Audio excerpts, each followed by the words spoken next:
All right. How's it going, everybody? Thank you for tuning in to yet another beer reviews. And don't forget, it's my birthday month. It's actually pretty funny because I just randomly pulled this cup from the bag, and it just so happens that it is my birthday month. So, how about that? Don't forget to hydrate before you dehydrate. There's the old break. There's a good old-fashioned break as usual. So, today we will have Adam Dodson. He is a guitarist for the band Zealand the North, and also the musician behind the post-rock experience, Adam Dodson. So without further ado, yeah, Adam and Adam. I know, it's pretty awesome. I've got to invite him. And it's been a minute, so here we go.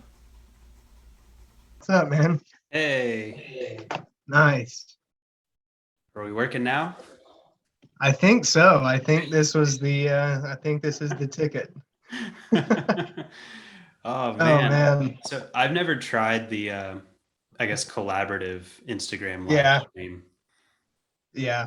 Um, So I've been doing that for like I guess 2 years now.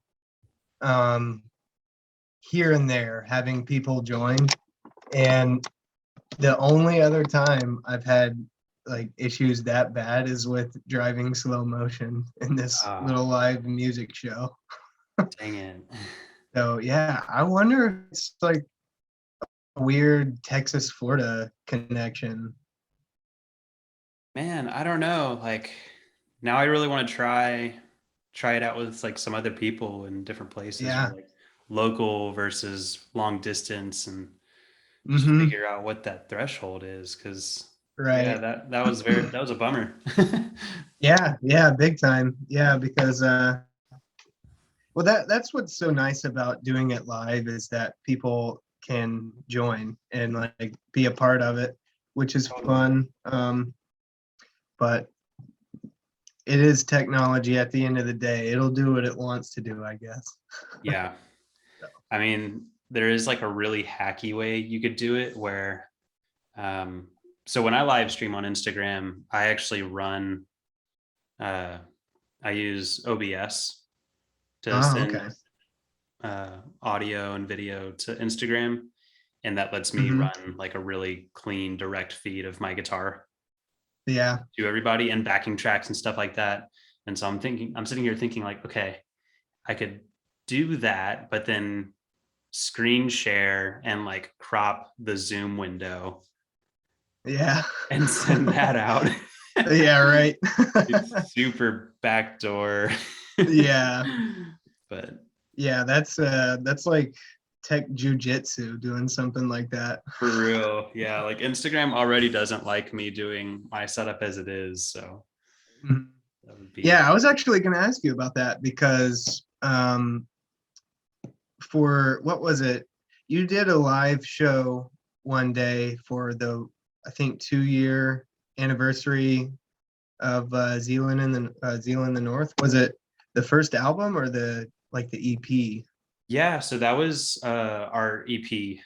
Okay, yeah, because Yeah. I was listening back and I thought it was the first album, but then I was listening to the EP because I hadn't listened to that in a long time, and I was like, no, I think he did this actually. Yeah, yeah. I was just feeling excited about it and just decided I would Yeah, live stream it. And yeah, yeah. people How did typically are blown away by the audio quality. They're like, "How is this right? That's what I happening?" was saying. Yeah, like how did you do that? Yeah, it's just some fancy technology work using Logic Mm-hmm. Pro, like running directly into my interface. So I'm not like Okay. miking anything in my room, Mm. except for my voice. Like I've got a microphone right here, actually, just off camera. Yeah. Um, yeah, I think I'll do that again, but for the album anniversary, which is in June. I think it's Nice. oh my gosh, is it turning 3? That can't be right. isn't it? Oh man. Wow. Let's see. I'm gonna pull it up. No, it's Yeah, turning. when you did that though, I couldn't believe my ears. I just I just like never heard anything like that where somebody was doing a live with that kind of quality. And I've always wondered how you pulled that off. That was pretty awesome. Yeah, So now well, I know. I'm really just particular about how I share my music. And, I feel like if I do, I want to make sure I'm giving everybody like the best experience and the experience that Yeah, I am having, like when I listen in my headphones or when I play on stage or in my room, wherever, like I want it to come through because nothing is worse than like watching a live stream and, it's so many layers of like, you're hearing it through your phone and from right. their phone's audio, and it just like it totally pulls you out. And Yeah. you want to have that. So I spent the first several months of the pandemic being like, okay, live streaming. How do I do this? Hmm. What are we gonna Yeah. do? Yeah. So speaking of that, I did the exact opposite thing you're supposed to do. I had a job right before COVID officially hit where I for sure was gonna get fired. And or not fired, but let go. Because I was working for a coffee company and I Mm. was mostly just a barista. So, and I was working for the slowest location. So I'd have been gone for sure. So, like, legitimately a week, I think a week and a couple days before it just kind of hit the fan, I had accepted a job much closer to home doing lawn care. And so Mm. I went from a situation to where I could have like been laid off and fair and square got, couple months or however many months of paychecks. And I'm out there mowing lawns and I'm just like, dude, if it had worked out that way, I could have written another book. I could have been like Uh, streaming every day. I could have been doing 2C reality could have got really involved. yeah. Mhm. But man, it was just such a weird moment there. It was like no one could have seen any of this coming. Like you For had no sure. idea. Everything is in Yeah. hindsight now. It's like, oh well, I Yeah. should have done this, but Right. Yeah, I remember reading like a e-newspaper on some morning in I guess January, and there was a little article that mentioned this new, SARS virus, COVID-19 starting to break out, and I was just like, huh, that's interesting. Just kept going, and right, then just keep swiping. you're right, yeah, and then 2 months later, the entire world is a different place. Yeah, Yeah, that was something. it was something. I'm gonna hook up this camera. It's it's like not. I feel like it doesn't make the quality better necessarily, but I don't know. That was cool. So is it just like a lens you put on? Yeah, I'll take it up. I Yeah, got this for doing live streams and just random videos for Instagram, but it's literally just a lens that you just put it over your yeah, camera lens. Yeah, yeah. It gives you a and nice wide angle. yeah, it gives you a wide angle, and on the iPhone, it's not super noticeable, but it does improve the just the quality of the image. Mm. But the main thing is that it makes it wider, so it's a lot better than that, you know, notorious narrow Yeah, iPhone everything's camera. little. Yeah, the little box. Yeah. Yeah, Yeah. I don't know. I feel like I put it on and it's more grainy, but I like the shot better. I don't yeah. know. It looks good. I like it. Let's stick with it then. Yeah. Cool. Well, I mean, we can just run this like it was the Instagram thing. I mean, whatever. I think we're good. Keep it. So I did actually post each video, and what I'll do later is download all of it. I'll download this. I'll go into Wondershare and just clip it all together and make one unified video. And that'll go on YouTube, and that's where it'll be in digital stone. Sounds good. Yeah. So that works. But so yeah, if so for people watching after tonight, basically, you've been introduced, and I'm sure you saw it in one of those, like the third, fourth, maybe even the fifth take, joining the live. but yeah, so you are not only a guitarist for Zealand the North, but also you're doing your own stuff. And I thought it'd be cool to get into that to start with, because you just released Recurring Dreams, that 3-part track. And I was wondering, I saw the post you made kind of like expounding on each track, but if you don't mind, just for the video's sake, maybe getting into the inspiration for releasing those, and those in particular, and doing a little remix. Yeah, absolutely. So I released my first solo album last year, around March, around this time. And it was a huge project for me. Getting your first album out is always a really challenging and, personal experience. But being 1 year later, I really wanted to celebrate that. And I thought the best way to do it would to be kind of this very introspective reinterpretation of a couple of songs from that album that have just really stuck out to me and some other people. And as well as include a third track that I didn't include on the album originally. It went back and forth several times whether to include it on the original album, and decided not to, but I'm glad I could give it a home with this 3-song EP. For sure. Yeah, because it's a good one. So I'm glad that it didn't just it's not collecting dust in a file. Oh man, I have so many songs just collecting dust. Yeah. I was very glad that one could live somewhere else out in the world. Yeah. Are the other ones just like, you feel like they're not complete or stuff like? I don't know. It's like, I mean, you look at my Instagram and I post a lot of loops. Yeah.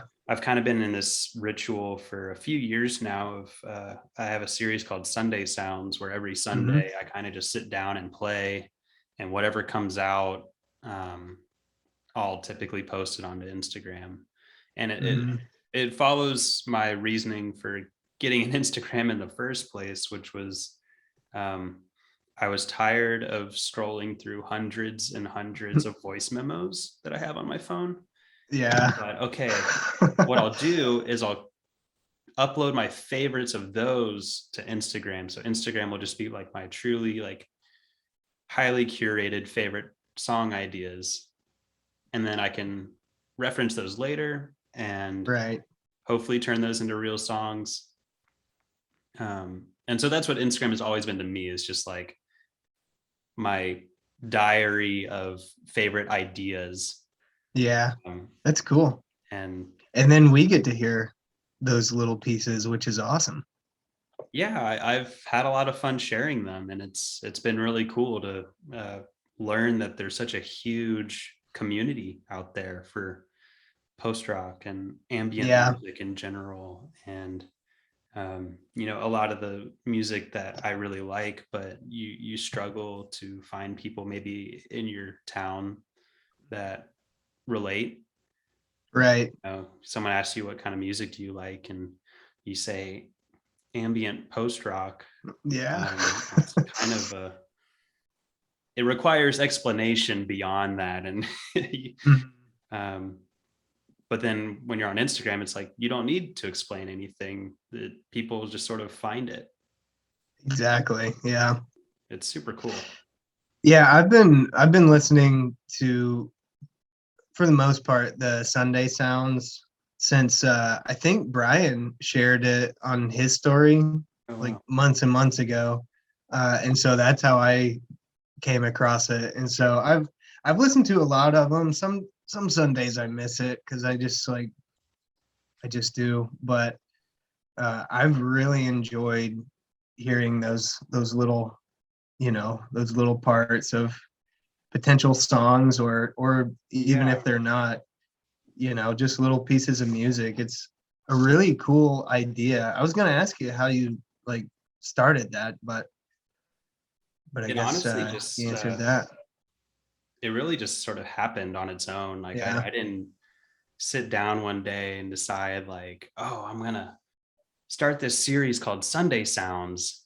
I just Yeah. like I posted a video one day and literally was just like, it's Sunday, hmm hashtag Sunday Sounds, Nice. and just kept doing it. Yeah. And that was like 2018. And so Yeah. I So it's don't do been it going a every while. Sunday. I try to. hmm It's a really good exercise.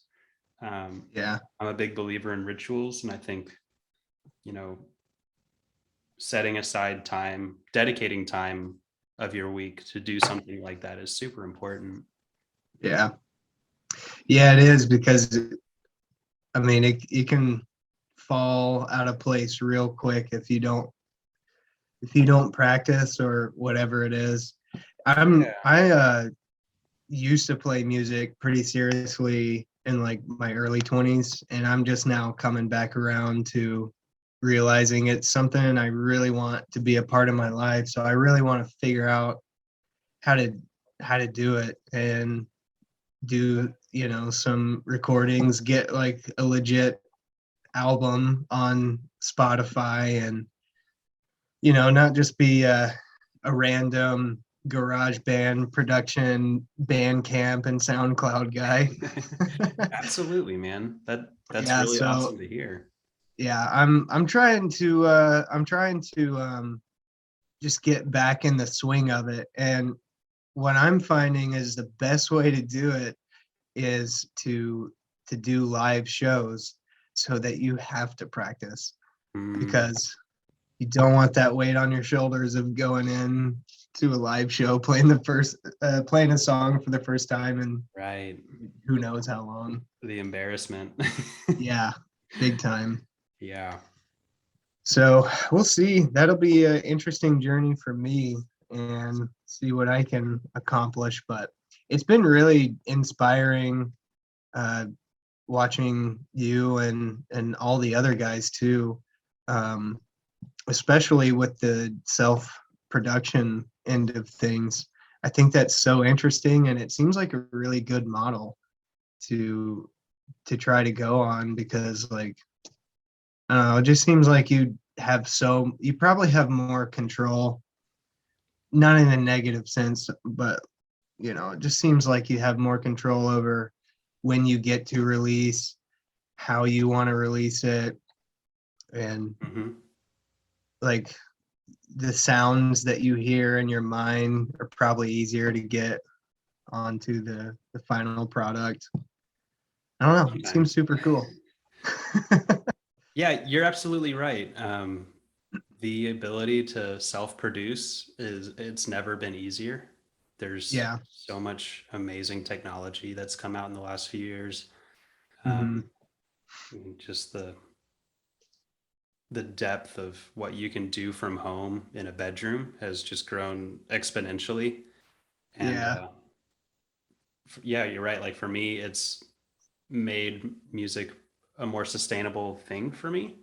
You hmm don't necessarily have to spend thousands of dollars to go into a studio or and Right. produce and track and mix and master.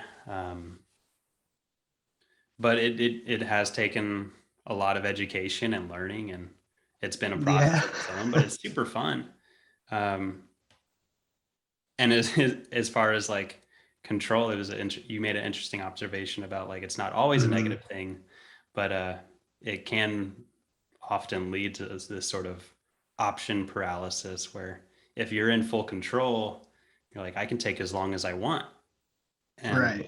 it's sort of having the Yeah. discipline to Yeah. I'll bet it's definitely a give and take of, if you're just doing it on your own. I mean, it's probably really cool for X reasons, but also probably miss out on good pieces of advice from some guy who's been doing it for 20 years and stuff like that too. Is probably a yeah, little it's bit still super important to get lacking. outside opinions, because Yeah. you can definitely get stuck in your own way. Hmm. But just having this space where I can record at home and on my own time and at my own pace Hmm. has really helped me discover my own, I guess, musical identity and like That's a cool. sound that I truly identify with and can Yeah. claim as my That's own. awesome. Right. Would you label yourself as post rock or something different or more specific? I've been asking my question a lot Yeah. lately because I honestly don't know. Um, Zealand for sure. I think Zealand is post rock, Mhm. um, even a little bit post metal at times. I might say Yeah. it's can be kind of progressive without entering like genty territory. Right. Um, but Yeah, I then my felt that personal too. music is I don't know. I don't know if it's post rock. I tried asking some people Yeah. and they just kept telling me like, don't worry about genres, don't worry about labels. You don't need to know. And I was like, I'm not. I'm just like I want to know. genuinely curious, like, what do you think this is? Because I don't know. Hmm. And you know, when you release an album, you typically spend a lot of time reaching out to curators and bloggers, influencers, trying to pitch your music. And Right. um, I really tried to cast a wide net. And what happened was, I was like, okay, it's kind of electronic, it's kind of ambient, it's kind of post rock. Hmm. And the response I got was, you're not heavy enough for post rock. You're Yeah. not beat driven enough for electronic music, and you're too melodic for ambient music. So I'm somewhere in this Yeah. triangle, and I don't know You just exactly do. where, Yeah. You're doing a whole new thing over there. which kind of excited me. It Yeah, was for like sure. a bummer at first because I was like, oh, Hmm. I don't fit in. But then, it's kind of exciting when you come across a sound that maybe no one has a label for yet. Yeah.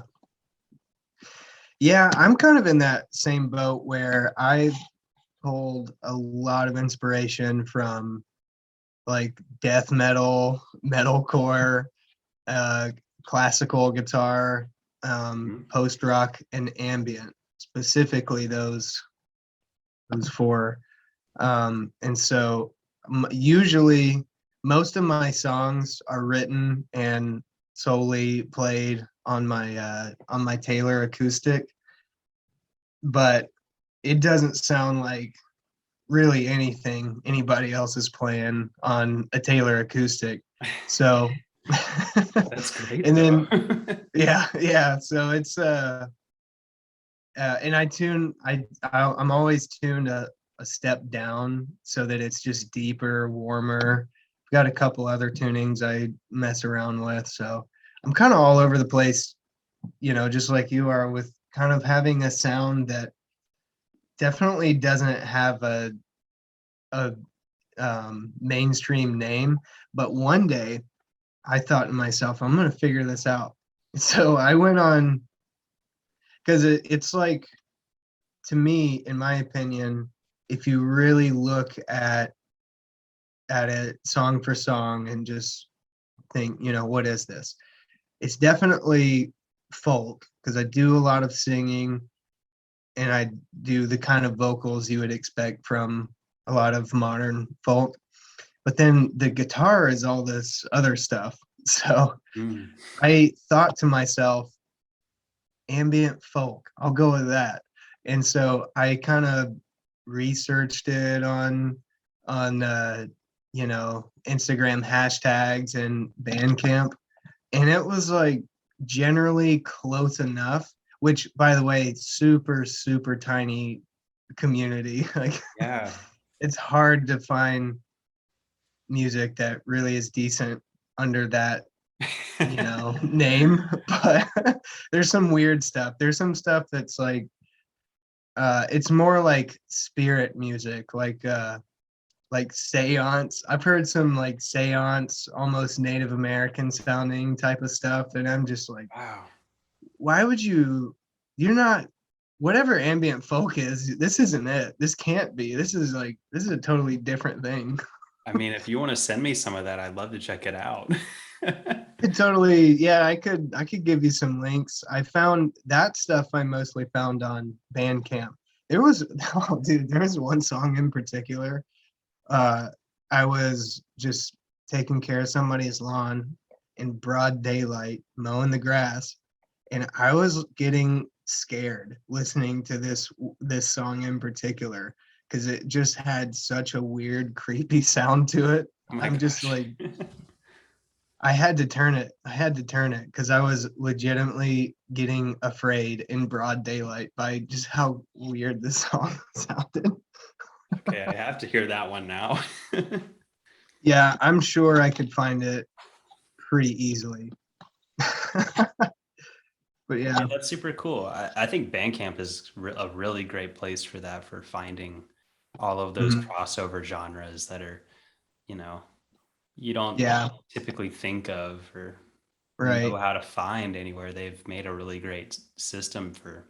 tagging and Yeah, I think so too. It's a really good place for starting musicians. yeah. Yeah. And I mean, yeah, their whole system is good with being able to donate however much, So like if somebody Yeah. wants to throw you $20, if they were getting the album or EP on Apple, they can't do that. So Hmm. I think that's really cool too, where you can be a little more generous for getting the same product, which is awesome. Yeah, it always blows my mind how generous people are and Hmm. how supportive they are on Bandcamp, where you're right, like we'll put our music up for, I think Zealand's album is maybe $5 or $7. I can't remember for sure right now, but it's not uncommon for people to send us, 10, $20. Yeah, that's And awesome. I realized it the other day, but I was like, I think, you know, in terms of streams across all platforms, I think Bandcamp accounts for probably less than 5% of our streams. Everything's happening Hmm. on like YouTube and Spotify and, Yeah, the big players. But right. I would say like 90% of our income as a band has come Really. from Bandcamp. That's crazy, 5% of our man. streams, Wow. 90% of our income. Yeah. Yeah, Bandcamp really holding the line there. It's insane. It's Wow. sustained us for the whole That's pandemic. awesome. That's I mean, and when awesome. I say sustained, it's not like, I mean, we still all have jobs. As Right. far as like covering band expenses, like Yeah. paying rent on our practice space and Hmm. being able to afford certain production elements for our live shows like lights or Right. projections or hiring photographers or videographers. The That sounds expensive. So the fact that you were able to keep that up that's pretty awesome. Bandcamp, man. That's awesome. Praise What be. a yeah, that's a great platform. Yeah. It's just super good. I almost think that Spotify is kind of surpassing Bandcamp for finding artists that you would like, but that for sure for like the past 5 years, Bandcamp has been a way that I've found a lot of super random artists that I have really enjoyed listening to here and there. Yeah. Something Yeah. really exciting that me and a whole host of other musicians did recently involving Bandcamp was we set up a compilation album. Uh, Yeah, for the Ukraine donations. right, right. Yeah. Yeah, we had That's so cool. over 50 artists involved. Um, Yeah. a few other people took the lead on it, but we released it and I think there was like 60, maybe 70 tracks in total. And it was Hmm. the pay what you want model, like you mentioned earlier. I think we signed Yeah. up for $1 minimum or something like that. And we're almost up to $10,000 raised for Save the Children's Ukraine Relief Fund. And it's just like Yeah. mind blowing. That's so awesome. Yeah.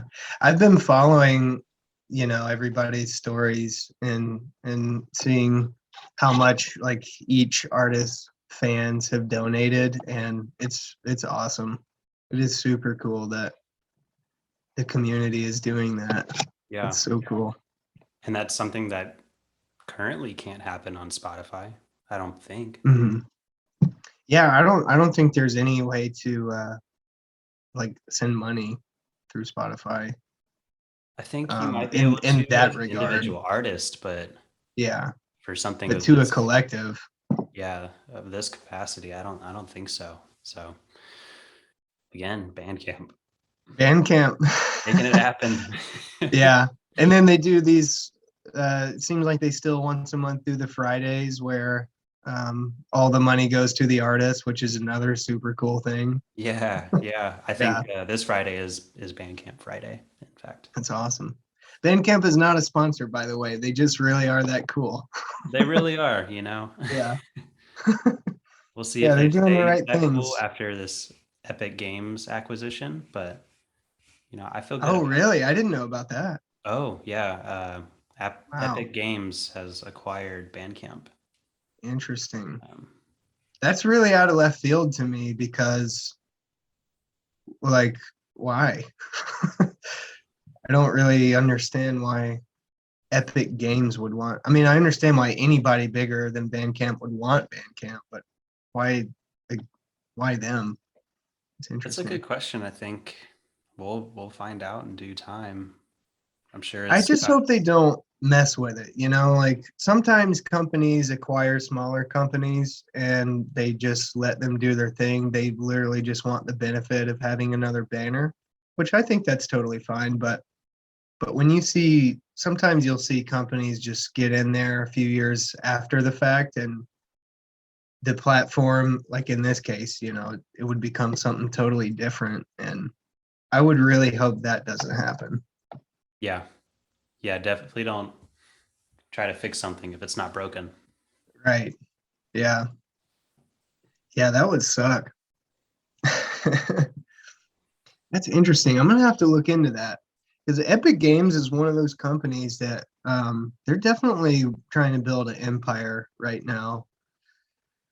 So Yeah, it'd be interesting to see what all they try to do. Man, that's crazy. hopefully not much. Buying Bandcamp. Yeah. Well, let's see. There was something else. Oh, I was gonna ask you because I went through some older Sunday sounds in preparation for hanging out tonight, and I saw one in particular from, I don't know, 2019 maybe even 18 though. But you were just doing classical on an acoustic. Oh, really? Yeah. Do you even remember? Oh gosh, it's so hard to remember them all. Yeah, because I mean you've done a lot at this point, so Yeah, I mean, I think but I yeah, have you over you were just 400 cranking videos out now. some. Mhm. Cranking out some classical, which made me wonder what got you into guitar and what your like background was for learning how to play. Hmm. Yeah, so I my parents got me started on piano really young, Okay. like I probably wish my 5 or parents did that. 6. Um, yeah, yeah. Just that's where it all started. And as a child, you kind of grow up playing piano, playing only classical music, and Yeah, that makes sense. yeah, that's just sort of how it goes. And then you get to about fourth or fifth grade, and classical music isn't cool, Oh, I know. and your teacher just like smacks you with a ruler and says, "No, we're not going to play Yeah, contemporary. We're playing yeah. another sonata." Hmm. um, Gosh, and man. so it kind of burned me out, and I ended up stopping lessons and stepping away from piano. But I did get involved in orchestra, and I played viola for about 4 or 5 years. Yeah. And so that was kind of my entry into the stringed instrument world. And so a very similar thing happened there, where it was like, okay, now you're getting into high school, orchestra's not cool, guitar is Yeah. cool. Right. Yeah. Yeah, I was just gonna say, because like all that sounds awesome now, but if you were telling me that exact same thing and I was like either 9 years old or 16 years old, I'd be Yeah. like, "Oh, whatever, man. Like, no, like Nobody wants to hear you're that." so worried about everyone's opinion of you and Yeah. just like trying to prove Yeah. yourself as a human being. And you're just like Mhm. a developing teenager. Um, Mhm. yeah. And so I picked up guitar, I think in 8th grade, which is kind of when a lot of kids pick up guitar, I feel like. I think so, Um, yeah. If and not I was, eighth, for sure ninth. yeah, yeah, They don't. It's like eighth or ninth grade, or you're probably just not gonna do it. yeah. Seems like. And so I had this like real like lengthy crossover of like just learning from different genres, playing a lot of classical and orchestra, a lot of classical and on the piano. But then like personally, like in my MP3 player, I was listening to like Blink 182 and Yeah. Yellow Card, Taking Back Sunday, and Yeah, just like right. all this pop punk stuff, emo stuff Yeah. that was like very mid 2000s, just like Hmm. It highlight. was pretty good though. Back then, that genre was pretty awesome. Oh man, that got me started. Um, Yeah. that like made me realize music was it for me, like Hmm. that was like the only thing that mattered. Yeah. Um, and so yeah, I'm self-taught on guitar. I did take maybe 2 lessons to get started. Didn't really relate because the Okay. teachers wanted to teach me how to play like the Eagles or Kansas or a lot of like Hmm. classic rock, and um, I didn't I didn't connect with that. Didn't feel I like it. sort of just like, I'm gonna Google Yeah. tabs and I'm gonna watch YouTube videos and I'm gonna blow my ears out with distortion for a few years and just like hopefully it gets Just go better. through that journey of figuring Yeah, out that's the what journey. sounds good, Um, what you and like. it like fast forward today, like I'm still inspired by all of that. I love classical music. Neoclassical is like on my Spotify rotation like regularly. Hmm. Artists like Olafur Arnolds, Nils Fromm, John Hopkins. That's a good one. Lately, Tony Anderson is amazing. Um, and I still listen to a lot of like alternative and punk and Hmm. more of like that metalcore Yeah. gent. Um, I listen to a lot of stuff. Yeah. I'm pulling from all over the place. Yeah. I mean, I'm in the same boat. If, yeah, if I made a playlist that I just feel reflected what I listen to, nobody would listen to it. It would be so like all over the place. And already, I mean, as it is, most genres I listen to, I meet probably one out of 10,000 people who are like, oh yeah, I like that. I like that one too. Yeah, I totally agree. I made a playlist following the release of my album, just as an influences playlist to share with people to give some insight to like what kind of music I'm taking in and how Yeah, that manifested itself into this album. And it's a that's pretty cool. wide variety. Yeah. You know? Is that on Spotify? It is, yeah. I'll Okay. send you a link after this if you're Yeah, that'd interested be in checking awesome. it out. But Yeah, I have a lot more time than most people to just listen to music because now I have my own lawn care company. Um, and so that's not really an important detail here, but I do a lot of like yard work. I do a lot of that. So I just put the headphones in pretty much all day, and I mostly listen to post rock. I'll listen to podcasts and occasional um, metal, occasional classical guitar, but I've just really in the past 2 years, especially last year, I've really just found that post rock is it's just my home. I just really love it, Yeah. and yeah, I still listen to everything else, but way less for sure. Right. It's Yeah, I just think my at genre. some It's my point go-to. I at some point I just like decided I was a little tired of I was listening to like the heaviest, gnarliest Yeah, like death metal for several years, like early yeah, 2010s, and because that's when it was big. yeah, yeah, Yeah, just so big. crazy. Um, and then there's like a whole gent evolution where they were like taking these like really drop tune guitars Yeah. and then putting these like clean glassy leads on top.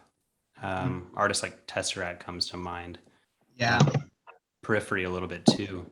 um, and that ended up being the thing that I was gravitated towards, was like I love the sound of that really ambient clean guitar, and how they'll go into like a very ambient passage for contrast and then bring Yeah, it back right. to the heavy, and it makes the impact so much greater. And that sort of like shot me down this rabbit hole of ambient music. Okay, I that's was kind of interesting. like, you know what, I think I'm tired of people screaming in my ears. Yeah. i think Yeah. I think I want that to stop for a little bit. I think I want to chill. I think I I need think I a want to, I need a vacation from this. I can't stay angry forever. hmm um, Yeah, man, that was me too. Yeah, it just juices you up so much. It yeah, just like even if the music is good, like the lyrics are good, wholesome lyrics are not they're not like trying to juice you up, but it still does anyway, just because that's yeah. the nature of the music. I'd say if I wanted to listen to something heavy today, it's probably either like Tesseract or North Lane.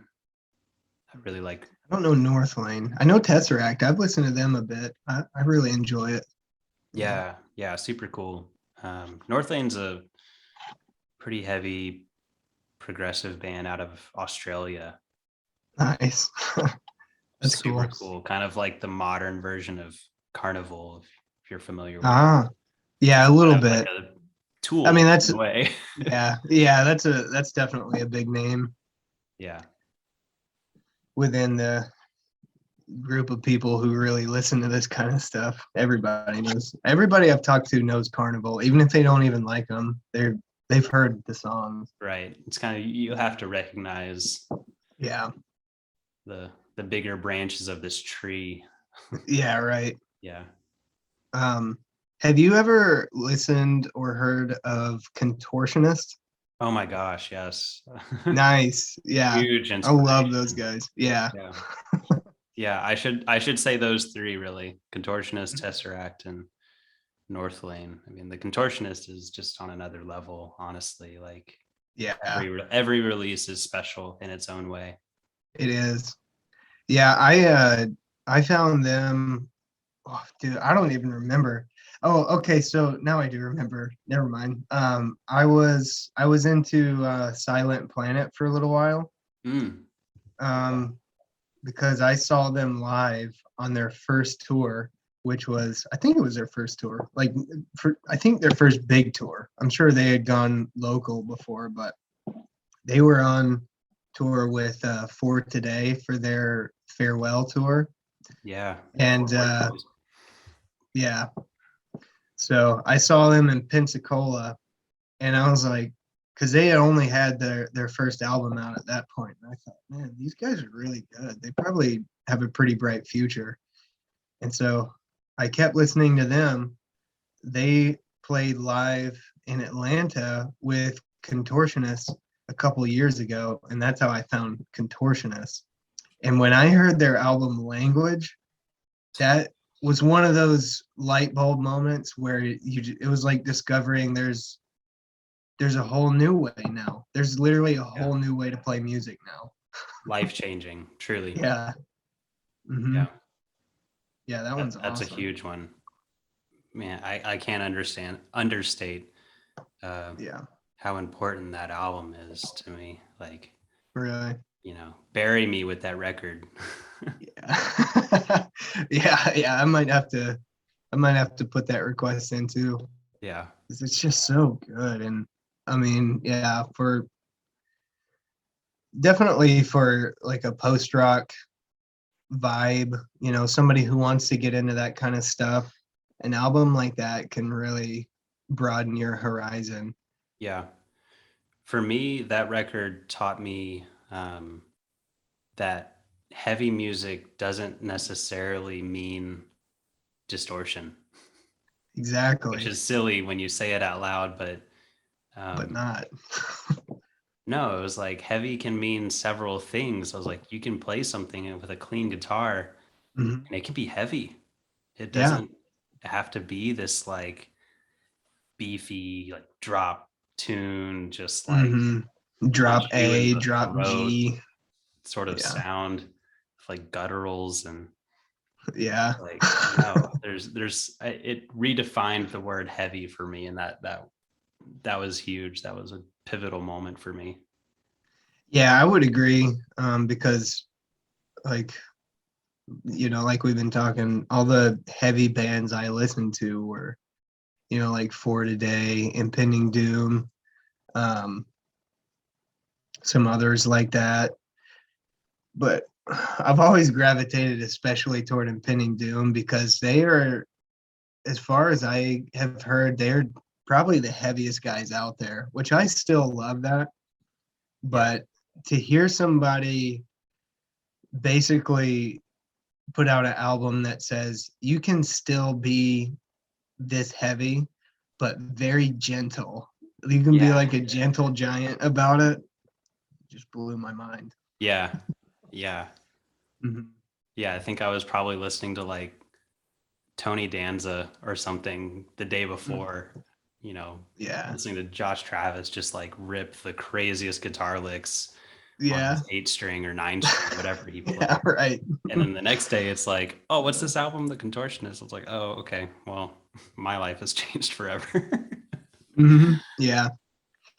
Yeah. I've noticed from hearing that type of music, specifically that album, and then there's this uh, folk duet called Penny and Sparrow that I really love, and I'm tremendously inspired by them for my vocals.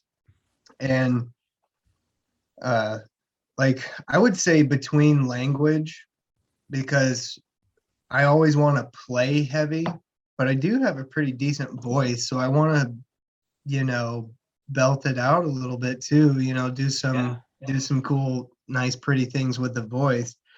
And between listening to Language and Penny and Sparrow for the past, few years now, I notice myself playing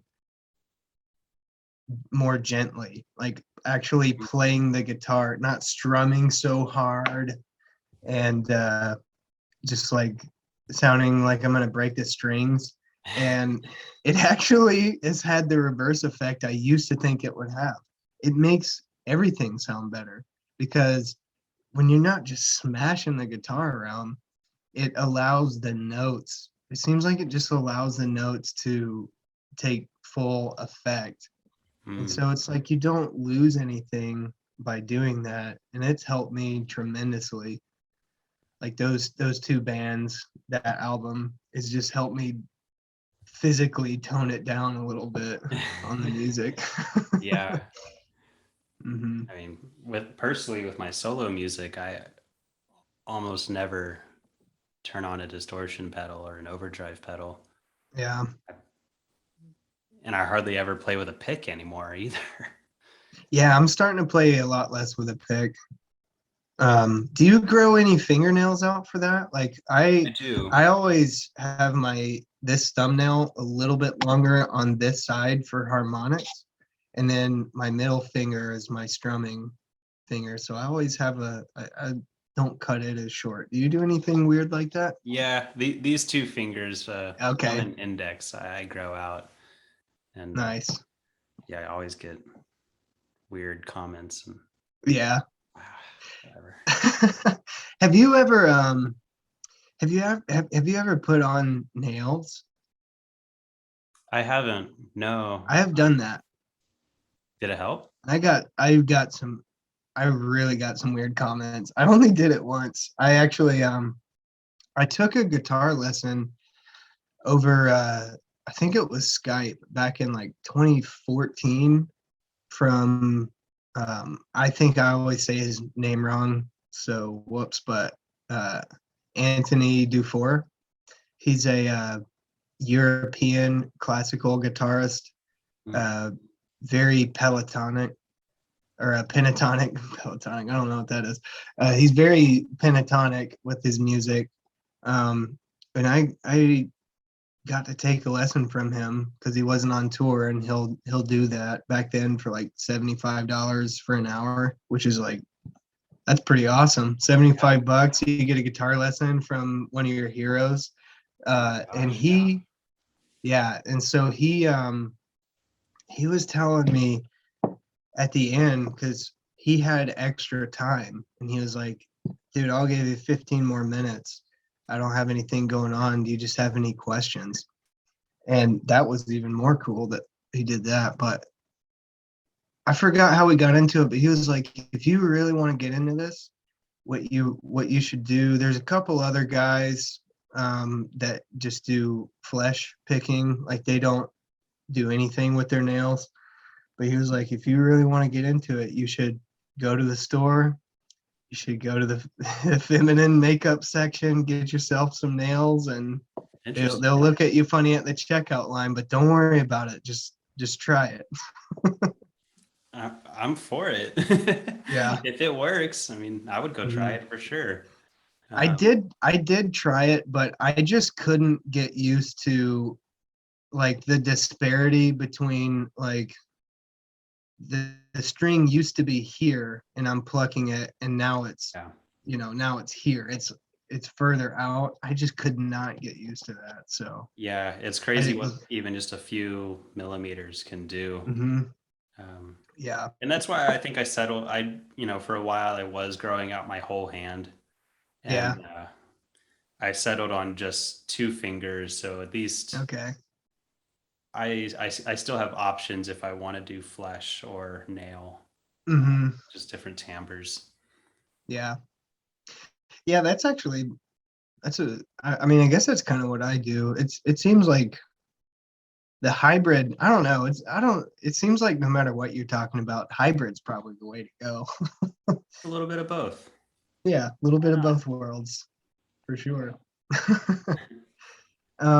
I would be bereft if we didn't talk a little bit specifically about Zealand for just a little bit. I was wondering because you and me DM briefly. You are like more of a late entry to Zealand of the North. How did you get I involved? am, yeah. Yeah. My entry to Zealand the North is really interesting, I think, because it's becoming a more common story, but for the longest time, it was sort of this impossible scenario. Basically, what happened was I started my Instagram, like I was Mhm. telling you earlier. I was like, I'm gonna upload my favorite ideas and just keep them there.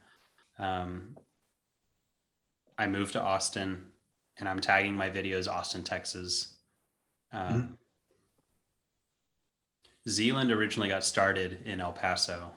Um, Anthony, the other guitarist, it's sort of his birth child. Um, Okay. and him and Noel, who's played drums, and Mike, who plays bass, they've kind of been in and out of projects together, like growing up. So a lot of history between the three of them. And they all independently moved to Austin, you know, years after all of their musical endeavors. And sort of just saw this like moment where the stars align and we're like, well, let's revive Zealand. We're all here in Austin. Let's do it. Yeah. And they found me on Instagram. They saw Interesting. some video, I don't remember what it was, but they saw a video of mine on Instagram and messaged me and were like, hey, do you want to come jam sometime? Do you want to come? Nice. It's like, we have a practice room. And I was like so confused because it's just such a, you never expect a comment like that.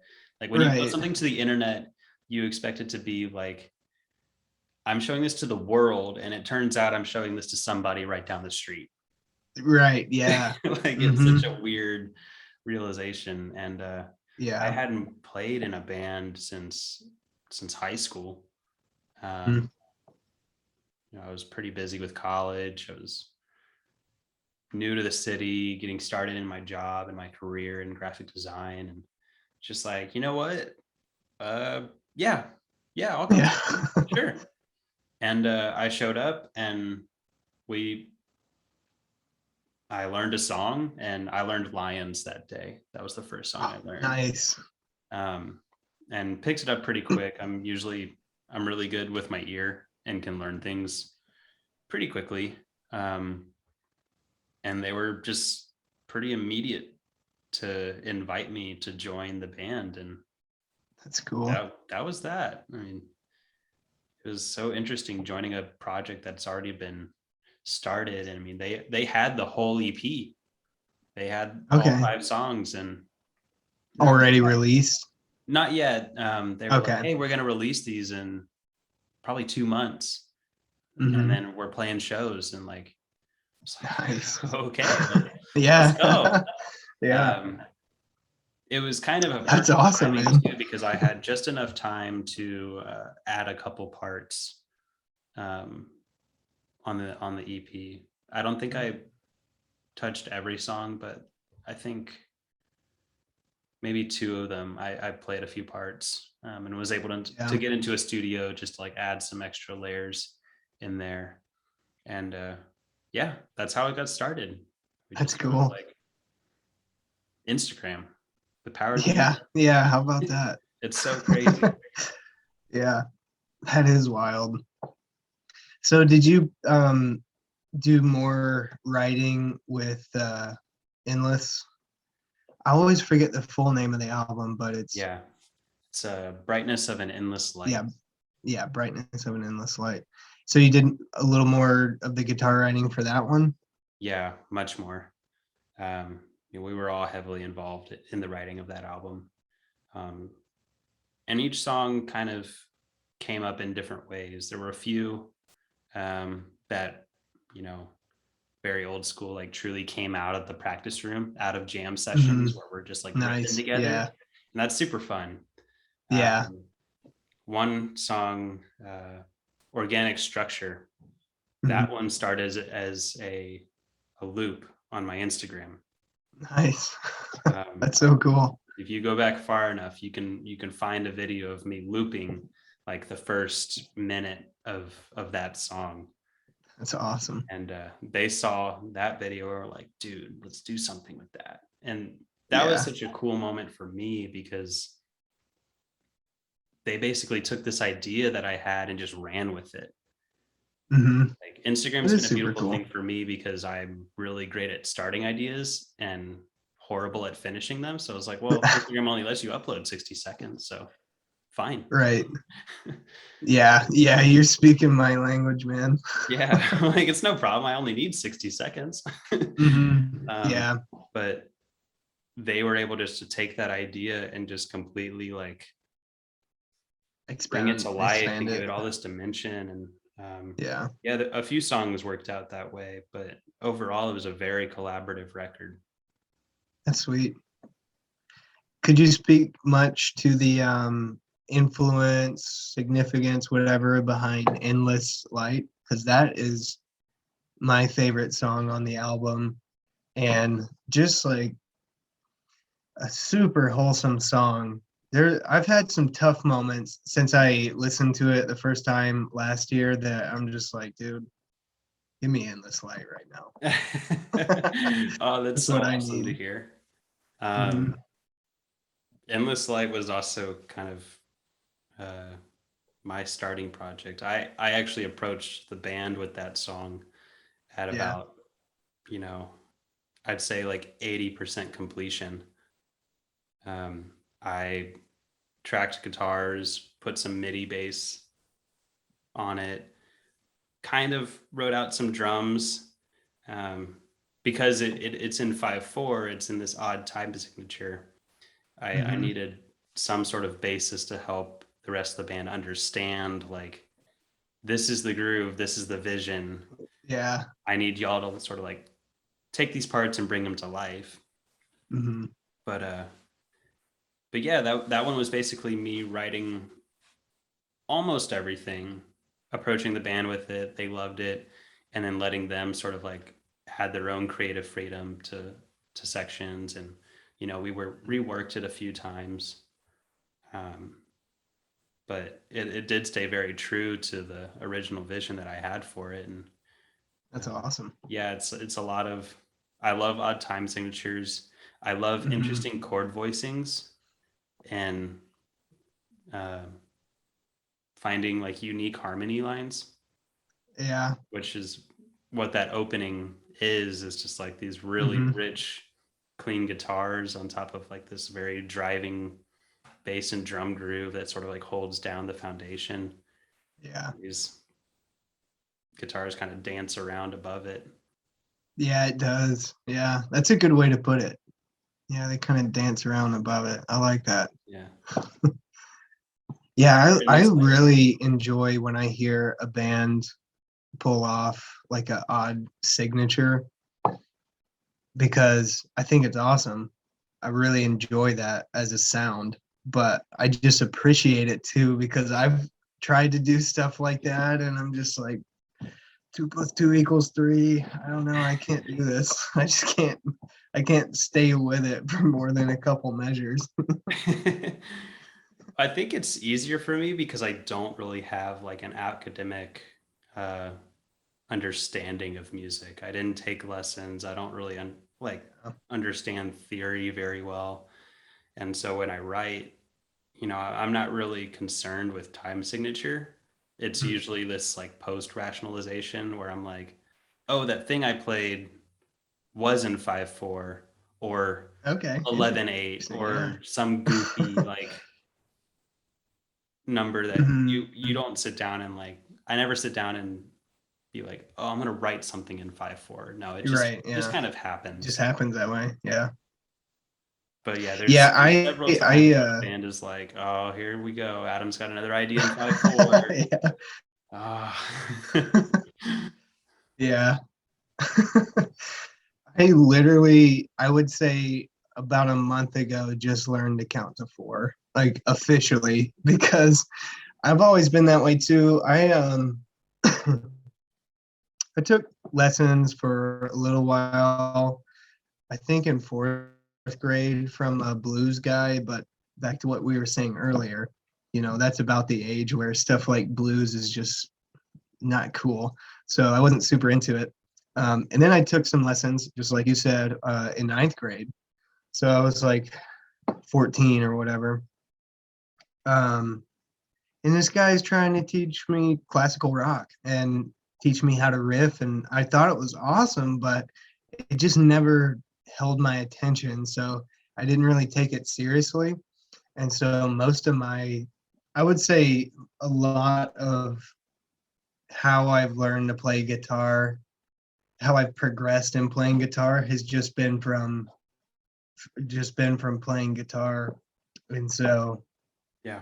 if you listen to like my oldest recordings, now I'm just now realizing that the time signature will change multiple times in some of those songs. And I have no idea.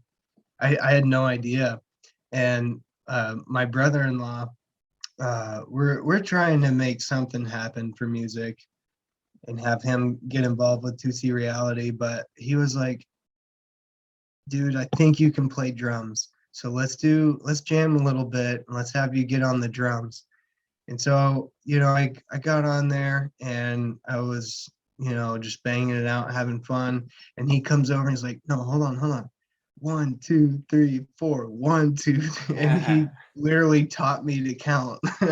And I woke up the next day and I was just like, wow, I've been a wild man. Like, who Yeah, could ever have played with me before last night? you've been the chaotic evil Mhm. like music anarchist. Yeah, yeah, music anarchist, just changing the time multiple times a song, Yeah. having no idea. Oh yeah, I totally understand that completely. Yeah. And as I learned more, you kind of begin to understand there's like a certain sophistication to odd time signatures. And it's like, Yeah. okay, how can I write something that still is odd because I like the way that Hmm. feels, but in a way that is uh, understandable by the average listener? Yeah. Because it can be done. Yeah, that's a good point. There's a Hmm. lot of great songs out there that are um, odd time signatures and people don't realize. Um, Right, because they pull it off. right. Yeah. Yeah, I think there definitely has to be like a little bit of math to it, a little bit of balance to it where, just like psychologically, there's only so much chaos your brain can handle. So if you can get a little wild, but within a boundary, Hmm. a lot of people like it. But yeah, I think Tool is probably yeah, the they're a good key example of that. example where it's like Hmm.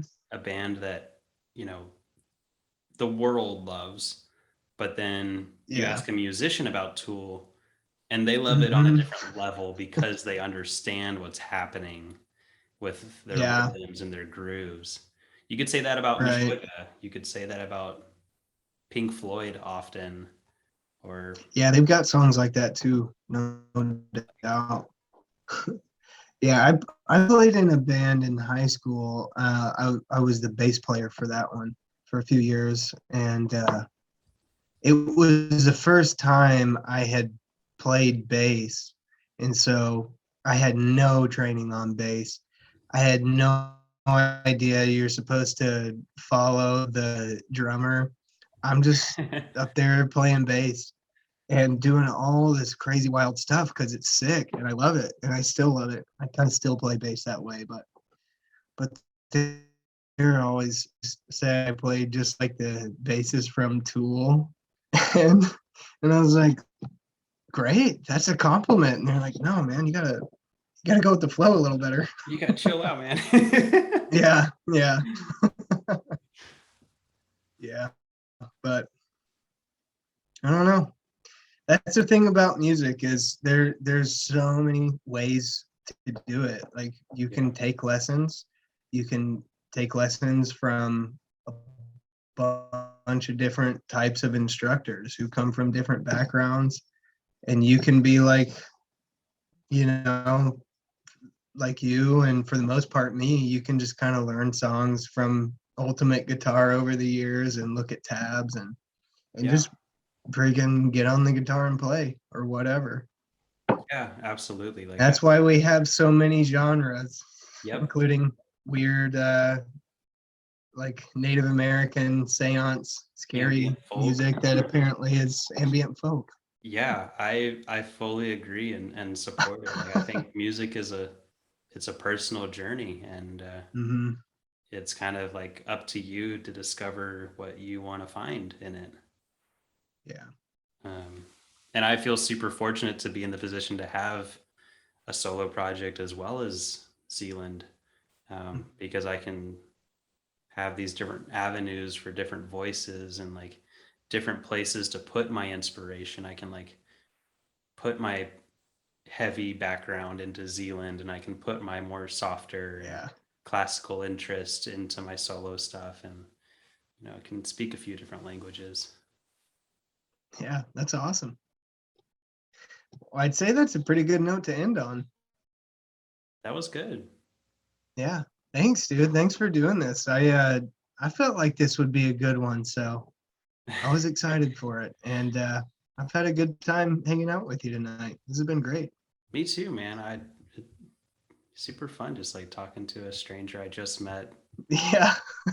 realizing it's like, you know what? We've got a lot in common. Yeah. Yeah, I guess we do. Yeah, different backgrounds with music and stuff like that.